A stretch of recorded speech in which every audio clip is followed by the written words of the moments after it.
আমি তোমার মতো ভণ্ড প্রতারকের সাথে আর থাকতে চাই না। আমি আজ এখনই তোমাকে ছেড়ে আমার বসের কাছে চলে যাব। সে তোমার থেকে আমাকে অনেক ভালো রাখবে। আমার কথা বিশ্বাস করো, লোকটা একটা ভণ্ড, একটা প্রতারক। আমি তোমাকে আর বিশ্বাস করি না। আপনি কে? আমি ইফাজের স্ত্রী। হোয়াট? আপনি ইফাজের স্ত্রী হলে আমি কে? আমি কি করে বলবো আপনি কে? ইফাজ! ইফাজ, এখানে আসো।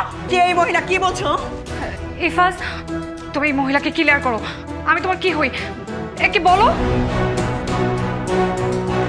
এই মহিলা কে? আমি তো আগে কখনো ওনাকে দেখিনি। আর তুমি এর কথা আমাকে বলো নি। তুমি তো আমাকে বলেছিলে তুমি অবিবাহিত। আমাকে দেখার পর তোমার আমার মতো একটা মানুষকে লাইফ পার্টনার হিসেবে প্রয়োজন ছিল। সুন্দরী, গুণবতী, আরো নানান কত কিছু বলেছো। এই জন্য নাকি তুমি কখনো বিয়েই করোনি। ইফাত, তুমি বলে দাও আমি তোমার কি হই? আর এই ভদ্রমহিলা কি বলছে? মা গো মা, তলে তলে এত দূর না? আমাকে প্রেগনেন্ট অবস্থায় বাবার বাড়ি পাঠিয়ে দিয়ে আমার এই বাসায়, এই ফ্ল্যাটে দিনের পর দিন অবিবাহিত সেজে এই মেয়ের সাথে তুই পরক্রিয়া চালিয়ে গেছিস না? ছি ছি বাচ্চি, তুই এত নোংরা, তুই এত খারাপ। একটা বার তুই আমার সন্তানের কথা, আমার কথা ভাবিসনি?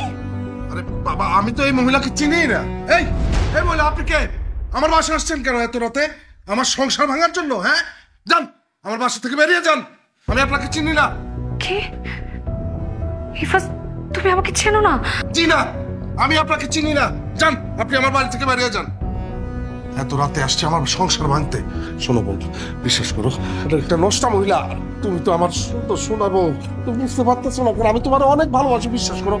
আমি আমি আমি তোমার অনেক ভালোবাসি। আমার ফুটফুটে বাচ্চা আছে। আমার তোমার মতো একটা সুন্দর বউ থাকতে আমি অন্য মেয়ে মানুষের সাথে নষ্টামি করতে যাবো কেন? তুমি তুমি তুমি আমার উপর বিশ্বাস করবো। বিশেষ করে এই মহিলা যা বলতেছে সব মিথ্যা কথা বলতেছে। আমি যা বলতেছি সত্যি বলতেছি, আমাকে তুমি বিশ্বাস করবো। আর ওরে এবার এখানে দাঁড়াইছে কেন? ওরে বার থেকে বাইর করে দাও। এই আপনি দাঁড়াইছেন কেন? যান, বেরিয়ে যান। ইফাজ, প্লিজ মিথ্যা কথা বলো না। আমরা একটা রিলেশনশিপে ছিলাম।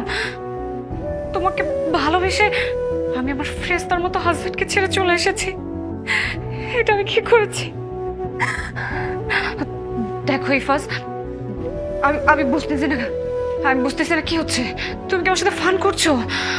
দেখো দেখো, যাই হচ্ছে তুমি আমার সাথে ফান করছো।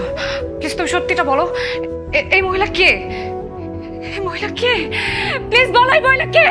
আমি আমার হাজবেন্ডকে ছেড়ে তোমার কাছে চলে এসেছি। এটা আমি কি করেছি? তোমার অন্যায়। তুমি আমাকে ফিরিয়ে দিও না। প্লিজ তুমি আমাকে ফিরিয়ে দিও না। ইফাত, তুমি প্লিজ আমাকে স্ত্রীর মর্যাদা দাও। এই বাড়িতে যে কোনো একটা কোণায় তুমি আমাকে থাকার ব্যবস্থা করে দাও। তুমি যদি আমাকে আশ্রয় না দাও তাহলে আমি কারো কাছে আশ্রয় পাবো না। আমার কাছে তো আত্মহত্যা ছাড়া কোনো উপায় থাকবে না। আমি এত বড় অন্যায় করেছি, কেউ আমাকে জায়গা দিবে না। প্লিজ, আমি তোর পায়ে ধরছি। আমি বদমাইশ, আমার সংসার ভাঙতে এসে আবার আমার ঘরে আশ্রয় চাচ্ছিস। তোর পরক্রিয়া করার শোধ আমি আজকে তোর মিটিয়ে ফেলবো।